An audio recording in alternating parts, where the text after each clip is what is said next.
Thank you, Coach McQuillan, for coming on and talking a little football and what you guys do at Southwestern Oklahoma State today.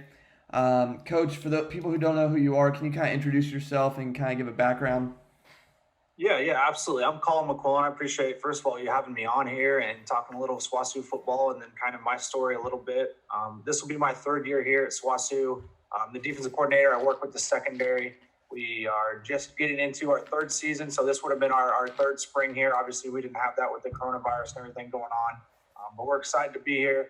Before here, I was at Missouri Western for a handful of different years. Don't know exactly kind of the number. I think it was around 6 or 7 off and on for 2 stints, coached at the high school level for 3 years in between my first time at Missouri Western and then a second time at Missouri Western. And before that, coached a little 8-man football to start out. And kind of unofficially, that's what I was kind of looking at. I was talking to my wife the other day. This will unofficially be my 10th season of coaching college football. But then if you throw in high school, it's been about 13 or 14 years. Had the opportunity kind of to finish playing early just because of injuries and kind of the risk of that, and got into coaching and been doing it ever since and love it. Because kind of the first thing I wanted to get in with you is for the first part of your career, you at least worked a little bit on the offensive side of the ball. We talked about that a little bit before we started this. How do you think that time learning the offense helped prepare you to be a defensive coordinator? I would say the biggest aspect was to see it from a different point of view. When I first started coaching, just as a young student assistant, was on the offensive side and actually had an opportunity to work for the now head coach at Southeast Oklahoma, Coach Fenwick, and his O-line coach, Todd Throckmorton, and learn from them. And then that was only really a year stint that I did that. So that was early on where I probably didn't soak up as much as I should, that I wish I would have a little bit more. And then switched to the defensive side for the longest time. Obviously, the high school level, get an opportunity to coach both sides. But before then, we got here at Southwestern, I was the running back coach at Missouri Western. And at that point, I mean, I knew that I was going to probably be a defensive guy for the majority of my career, but I had an opportunity to take a full-time job there on the offensive side. And obviously it turned out, I mean, Coach Pope hired me down here as the defensive coordinator. But that year with him, not only learning the offensive side of it, just how you look at it as not only an offensive coordinator, as his perspective, but then being with our offensive line coach, he's still there at Missouri Western, Coach St. Louis, is just seeing how you break down defensive fronts, how you break down blitzes, and seeing it from that point of view, and seeing how, especially then what we would translate into what we'll talk about in a little bit about what our defense does is a 3-4 front, is that if you can do something different on your side of the ball, talking defensively, that the offense doesn't always know how to react to that. And it's kind of turned into what we do here and kind of what we teach our guys is that we're going to do a lot of different things. We're going to be very multiple. And that would be the biggest thing I picked up from being an offensive side of the coach, offensive side of the ball. But then I think it helps a little bit too when it comes to recruiting, that talking to high school guys, a lot of the time you'll get a guy that in my position might be just a corner, might be just a safety. But if you get smaller schools, whether it's Texas, Oklahoma, Kansas, where we recruit primarily, some of those guys are going to run both ways. They're going to be on both sides of the ball. So being able to relate to those guys and kind of talk to them, not only just as a defensive college coach, but been in that position that you know what they might be seeing as an offensive player. And I mean, I essentially get to a point that I can sell, hey, this defensive position might be a little bit better for you long term. And just the knowledge I was able to gain just from that 1 year was great. And like I said, I wish I would have, to young guys out there, not saying I'm old, but younger guys just starting, if you start on the offensive side of the ball, you might be defensively or vice versa. Soak in as much as you can, because I mean, I know I learned a lot from Coach Throckmorton. I mean, he's a great O-line coach and he's at Southeastern now. But I wish I would have soaked up even more when I had the opportunity to. But it was great being on that side of the ball, and it translated directly then to what I'm doing here, and how we then can flip the side of it and how we're going to break down an offensive line and what they do. And then every time I've had an opportunity to hire a young coach or a position coach at any kind of position that we've had since we've been here, I've been a defensive coordinator, I look at those guys and see if they have any opportunity to work or play on the other side of the ball, because I like that. It's not just, okay, they've been a D-line coach or they've only coached D-line, they've only played D-line. It's what else have they done? Have they been on the other side of the ball and seen that? Because I think it's not only going to help me translate to them what I want them to see, but then they also can see it in a different light as well. So I think it helps tremendously throughout it, not only coaching, but then recruiting and when you hire somebody new. All right, and I will kind of edit our next question is I originally wanted to just ask what does game prep look like for you, but at the same time, what does that look like? But same, what how did working on the offensive side of the ball edit how you would game prep? I would say the biggest thing with that is just being probably more precise, and not saying that ever as a defensive coach you're not precise, but it's things that you might not think of that you need to break down as a defensive coach that offenses are breaking down what they see on a defensive side. So then we need to look at that ourselves, whether it's self scouting or making sure our alignment is exactly the same no matter what coverage we might be rolling into or what blitz is coming. And then if we are going to change the look of it, why and how the offense is going to perceive that. Because when you start to game plan and you start to look at what an offense does, okay, whether you have field dividers or where the running back lines up or the quarterback stance, they are then looking at how our cornerbacks line up, how our safeties are lined up, how our outside linebackers' feet are different. And if you can utilize that to help us as much as possible, then it makes it a lot easier, not only as a coach, but then to relay that to the kids. And they have less to think about and more just football that they can go out and play. Okay. And throughout the week, how do you break, how I want to say this, how do you deviate responsibilities for that scouting and game prep for the week amongst your staff? Obviously, you don't have the same resources as a Division One school, and you have less full time coaches. So how do you deviate the responsibilities amongst your staff? Our biggest thing, as I would say, is that it's tough at the beginning of the year, especially like at our level, is that we have 9 coaches here on staff, 4 on defense, 5 on offense, but 2 of my coaches are graduate assistants, and I say that with the not, I mean, they're graduate assistants just because they get paid less and they're in school, but we give them as much responsibility as any full time coach. But the hardest thing with that is that there's no guarantee that they're going to be here more than 2 years. Once they get their masters, I mean, we do our best to try to move them along to a full-time job, or if we have one here, try to hire them. But you are guaranteed then every 2 years, and it's been every year that we've been here, that I'm going to have at least one new position coach. So you have to teach them again. I mean, you can have as much as you want manually wise. We have a manual that we talk about every beginning of the season. This is what your roles are going to be. This is what film you're going to break down. This is what categories that you need to have this all distributed in cut-ups. But then to reteach that is probably one of the most complicated things. And I wouldn't say it's hard. It's just time consuming. And like you said, you don't always have those resources that I have to personally do it, or it could be somebody else. So once we get in that week by week, I mean, we're starting that if mainly when you talk about game one, it's a little bit different because we're already prepping for game one. We play Harding game one, and we've already got film broken down, and obviously the game's not for 3 more months.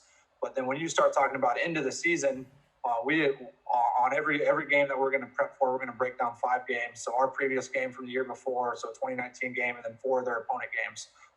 So game 2, we'll break down games from last year, obviously, plus their week 1 game. But those games should be broken down before we get done with playing our first opponent. So we go in, we play Saturday, we get back on the bus, or we're already at home. Then Sunday, we're already starting a game plan for that opponent.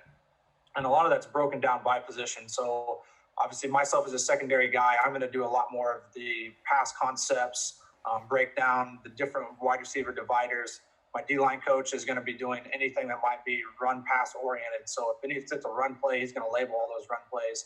He's going to figure out, again, like we talked about with being an offensive guy, we're going to figure out what they do offensive line-wise to any blitz concepts, multiple stunt, or just any kind of base. And then the good thing is with having 2 graduate assistants that they coach our linebackers, is they kind of then are able to learn the rest of it. So they're breaking down any of the formations, the running back situations, any of the motions. But once we get that stuff broken down and we look at it, then we're coming in Sunday and we're starting a game plan. Okay, what is going to work and what is not going to work? And one thing that I think we do really well is that, we talked about just to hit on just a little bit, as being a 3-4 multiple, is that we're going to start with a whole playbook against any opponent, and then we're just going to take out what we don't think is going to work as well. And I think that's something like you've kind of hit on, Nick, is that we've talked about how the offense does that. A lot of times when offense does the same thing, like you're going to have a whole playbook. Okay, this isn't going to work. We're not very good at this. Let's take it out. I've kind of taken that from Coach Pogue, our head coach, is that we need to do a lot of these different things. And then at some point, if we're not good at it, we take it out and we just move on and let it go to the next week. But that's kind of then going through the playbook aspect of it.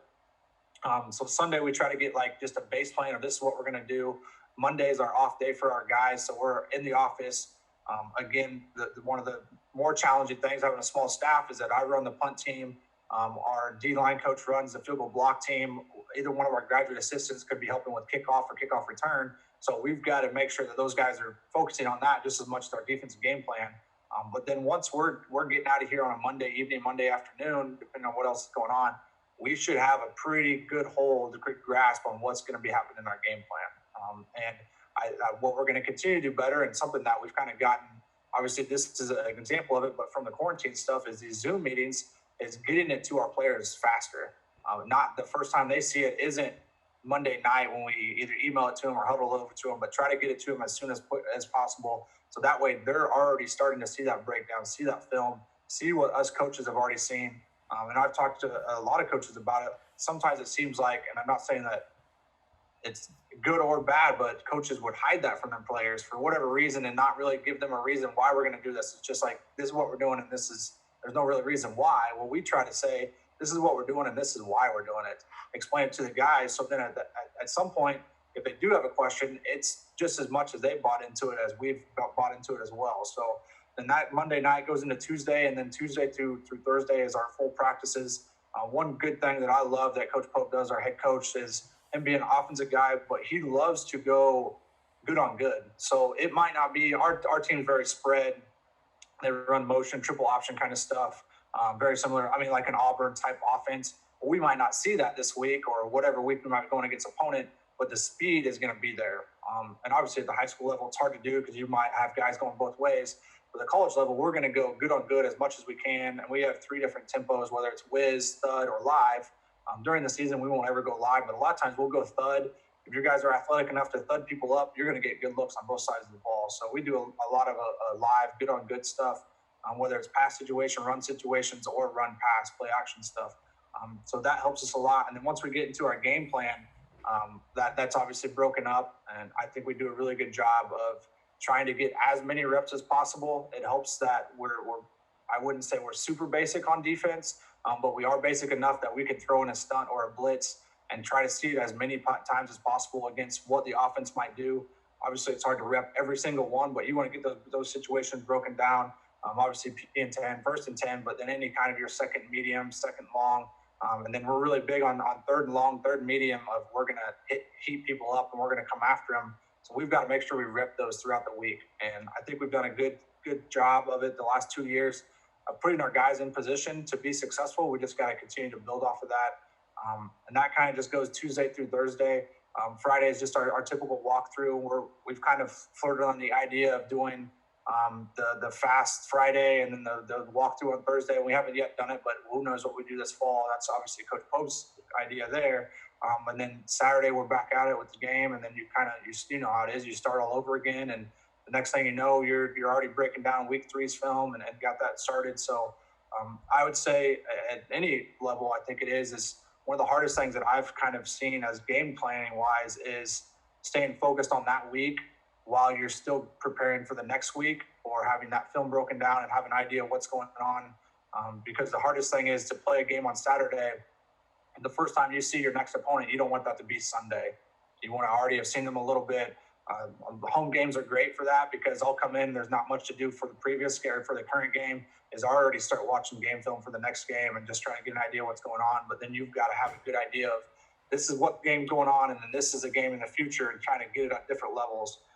So I would say that's the biggest thing about game planning is just making sure that you're aware of what's going on.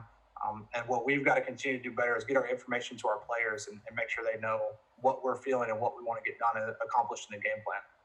Awesome, Coach. And I kind of want to go back. I mean, we talked a little bit about how your resources are not as plentiful as a larger school. So with that, how much self-scouting do you guys do in season?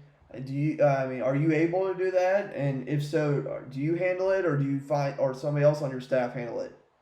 Our biggest thing with self-scouting is and another thing I try to give responsibilities to our staff members is I try to do that by position and by staff. So if I'm teaching our D-line coach, this is where we need to line up in all these situations, and he gets an opportunity, he's going to go back and when he grades his film, obviously for what we're going to relate to our guys, he should also be looking for any tendencies that we're showing up. So when you talk about self-scout, we don't really break it down overall, but it's, if my outside linebacker coach is watching his outside linebackers, which is one of our biggest tendencies, if their feet are different or they're in a different position on a blitz or a different coverage, he needs to be able to see that. And I might see it occasionally, but I'm going to watch my 4 or 5 DBs first and then his guys.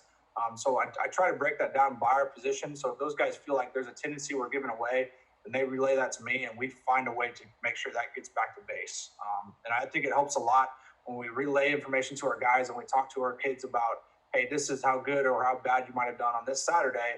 We also talk about just your base alignment, your base rules, that if we're sending a blitz or we're just in a basic 3-man stunt, it should look exactly the same unless we have some kind of sugar or anything called. But we break that down by position and give those responsibilities to those guys so then they can take a little bit of ownership on it too, just like I would have when I was a running back coach at Missouri Western.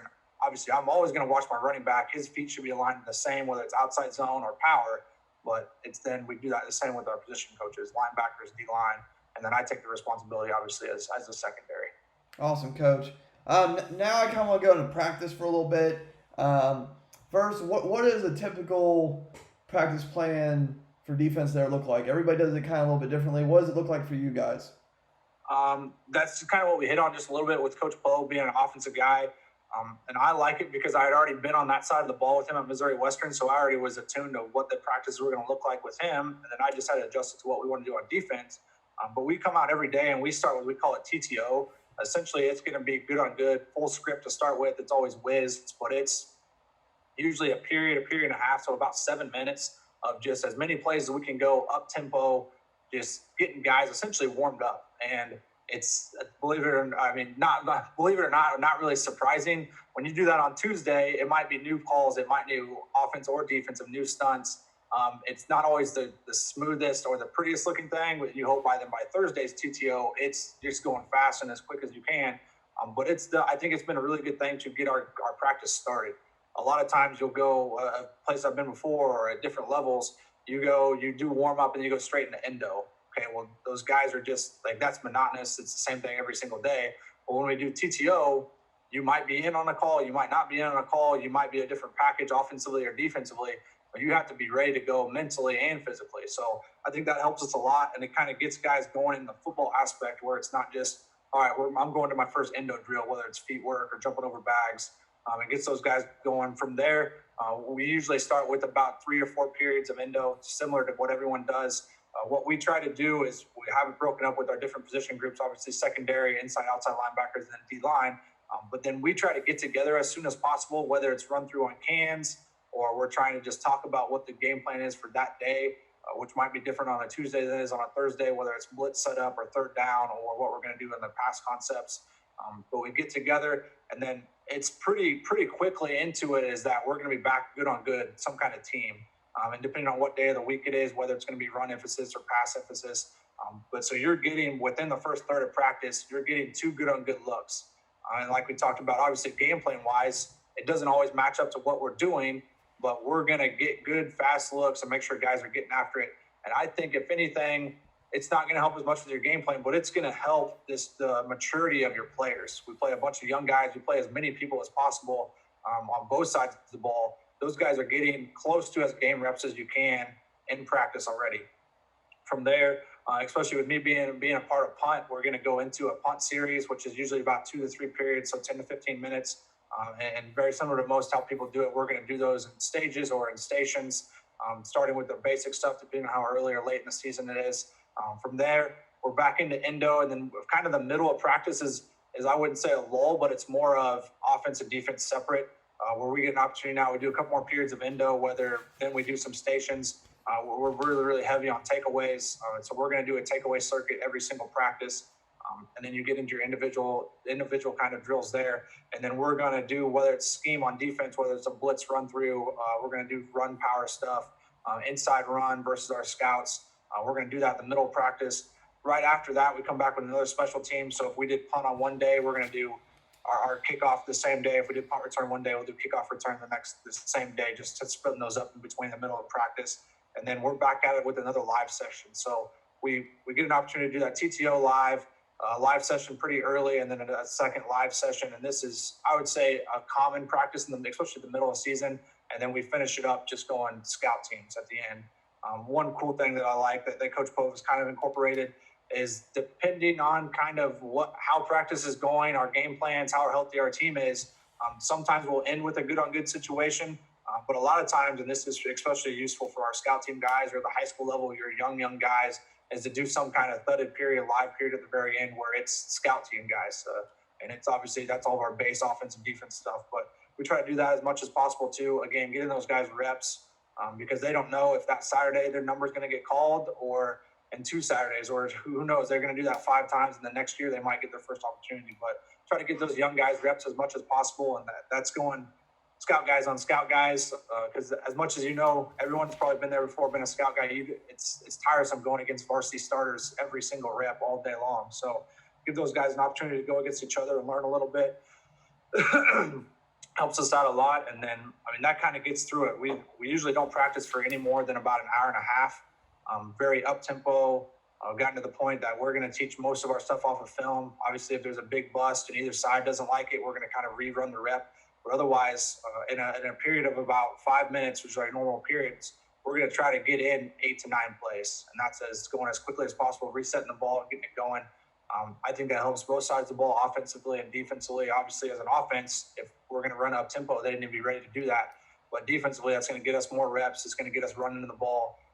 If we don't run to the ball, you can ask any of my players. I'm really well known of. If we're not going to run to the ball, then we're going to get off the field. I'm going to bring on a second group, and whether it's backups or just a couple of replacements here and there. That's one thing that really gets on my nerves just from the jump. Is that something that it doesn't take talent to run to the ball, and if we can't do that on any practice, any situation, it's never a good sign. But that's kind of what we look like day to day. That changes obviously depending on game plan and what we're doing special teams wise. But as you can tell, we do a lot of that good on good, and I think that's helped us offensively and defensively the last 2.5 years. Awesome, Coach. Kind of continue to practice. How often do you do circuits? What type of circuits? And then also, kind of get a little bit more in depth. Is there any specific situations that you practice very heavily? Obviously, everybody hits goal line and this. Is there anything that you particularly want to focus on that's a focus of you? I would say our biggest thing is that we're every day in some kind of way going to do, whether it's a circuit or just an individual group drill, we're going to do something takeaway. Whether it's, we call it takeaway avenue, obviously pursuit, some of the most common things there, but we're going to hit on that no matter what. And sometimes it might be the circuit that's kind of in the middle of practice, and so that's kind of our 3 stations, and we rotate those. D linemen still worried about getting the ball. Our linebackers still worried about stripping and everything. We do the very common kind of circuits with those, but we're going to do something takeaway every day. And so if we're not going to do a circuit during the middle of practice, we'll do something group-oriented before practice, and then we just do it during pre. And it's another thing just to emphasize, we want to take away the ball. We know we're going to give up big plays. We run a lot of man-to-man. We're going to put our corners and our safeties on islands. So we need to make sure that when we get an opportunity to take away the ball, we're going to do that as much as possible. On top of that, if we're not doing then the takeaway circuit in the middle of practice, then we're going to do some kind of tackling. We not as much this past fall, but the first fall, I don't know if this was just me being young and dumb, but we would go live on Tuesdays because we were not very good tacklers. And so that would be our scout teams going against our live defense. And obviously it's still quick whistle and stuff, but our biggest emphasis was open field tackling.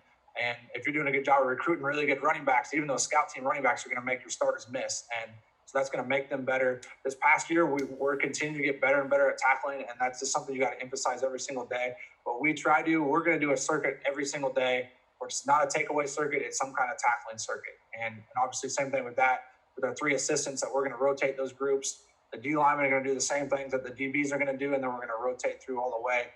And I think it emphasizes not only the importance of great tackling, but then it's going to give those guys an individual look on how well I'm doing at that spot. And then, of course, when we have the opportunity to, which is most of the time, we're going to film that. So when somebody comes to my office and says, Coach, why am I not giving reps on a Saturday? I can pull up an individual tackling session and say, this is why.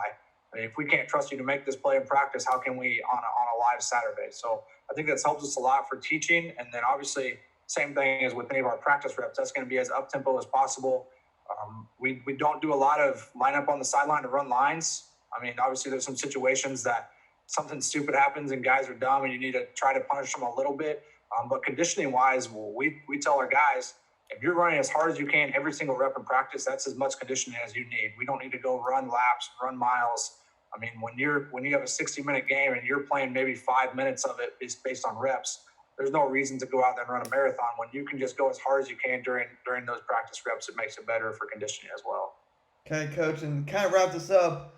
Um, we talked a little bit before about personnel and adjusting to it before we came on today, but how do you adjust your system? I mean, you are a 3-4 multiple defense um, to the talent you have each year. I mean, obviously, you have a little bit more luxury than us high school coaches because you get to recruit your kids. But how do you adjust for who you have coming back, the new kids you got? How do you adjust to that each year? Is there some major overhauls? Is it minor stuff, or is it you just stick to what you got? Well, I would say, Nick, the first thing on that before to answer your question is I always get, I've coached high school, I've coached college, and what's the biggest difference or what I like or what I don't like, and you kind of hit it on the head there. Is that's the biggest thing that I like is be able to select my kids. And obviously, you always have the outside things like we talked about, like you got to deal with parents or moms, and I've got to deal with boosters. Okay, you're still going to get negative either way, but I love going into families' houses and talking on the phone and recruiting those young men because you're getting football players, but you're also then getting who's going to represent SWASU or wherever you're at. Like you want to make sure that you're recruiting the best guys. As far as it comes to scheme wise, we're going to recruit the best guys we can. If we know we have a scholarship opportunity and the Division II level is obviously different than the bigger levels, it's all broken down in different amounts. I mean, it's not no one's on a full ride. It's a percentage or here's a dollar amount either way. But if we can get the best guys we can, we're going to then fit what we do around what they do best. And so a really good emphasis is just the start of last year. Everyone's kind of getting into the point if they're an odd front or they're doing a little bit of majoring in the 3 safety look. That was our base going into the first game last year. And the guy that was our middle inside safety is probably one of our best athletes on the team. Well, he tore his ACL halfway through the first quarter. So then you do that, and then your whole game plan is based around that. Well, you have to have whatever's going to happen when that happens. You don't ever think, like, worst case scenario, you just think his backup's probably not as good as him, so our game plan can't be the same even when he's in. So it's not like you scrap everything. But then we fit around that next guy that's going to be up. So if he doesn't run the 3 safety look as well, he's better as a high safety or he's better as a true inside backer.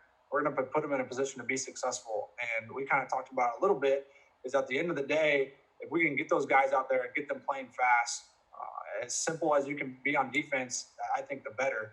Obviously, you want to be able to attack offenses in different ways, but if you can recruit the best guys you can, whether it's an inside linebacker, a nose guard, or a defensive end, a corner, and then find a way to get them successful on the playing field, I think, and that's personally, I mean, everyone's going to have different opinions on that. That's how we look at it, and that's how I tell my guys to recruit. When we say, hey, is this nose guard better than this nose guard? Yeah, so let's go over the – and then if we don't get them, then we're going to continue to work our way down, try to get the best guys we can at every position. And then once we get them here on campus, we find out what they're really, really good at. We're going to not change the defense, but we're going to fit the defense to what they can do. And that, I mean, I think that goes directly back to recruiting and just being very flexible. If a guy can do this, if he can't do this, I get the question all the time as a secondary guy is when I'm recruiting guys, they'll all ask me about their back pedal. Are we going to pedal or are we going to T-step or how are you going to teach that?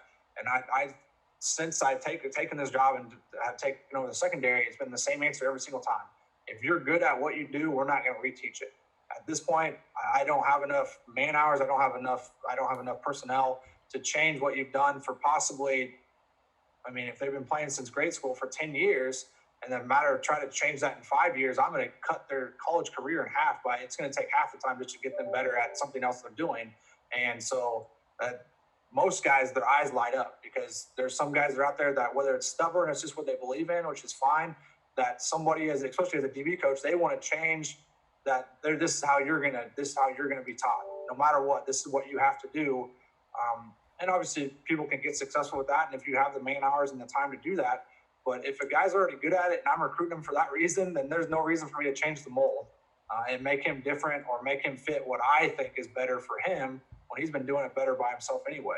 And then the reverse of that, obviously we talk to guys, if you're not very good at it, we probably aren't recruiting you for that aspect, and then we'll change it. If it's something that hampers you in the game plan or hampers you on the field, hey, then we're going to get you a position to be successful no matter what. Because I think at the end of the day, and we talked about it just a little bit, is it's obviously you're recruiting those guys to be really, really good on the field, but if they don't graduate, if they don't get the degree from wherever you're at, then it doesn't really matter. I'm not doing my job as a football coach. You can win so many games, and if a guy never gets a degree from SWASU, then it's still not going to look good. So just how we would go with those guys and teaching them, and we go into recruiting to our defense is we want to find the best guys we can, and then we're going to fit around what we do. Just like same thing, recruiting spiel, like you talk to an offensive guy, everyone says there are multiple offense.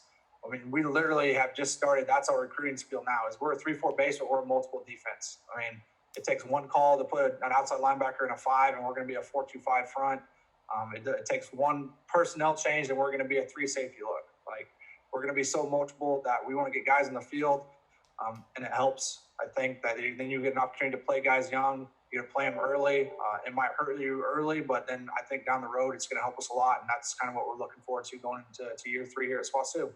Awesome, Coach. Well, I thank you for your time today, and I wish you nothing but success this season, sir. Thank you so much, Nick. Thanks for having me on. Anytime, Coach.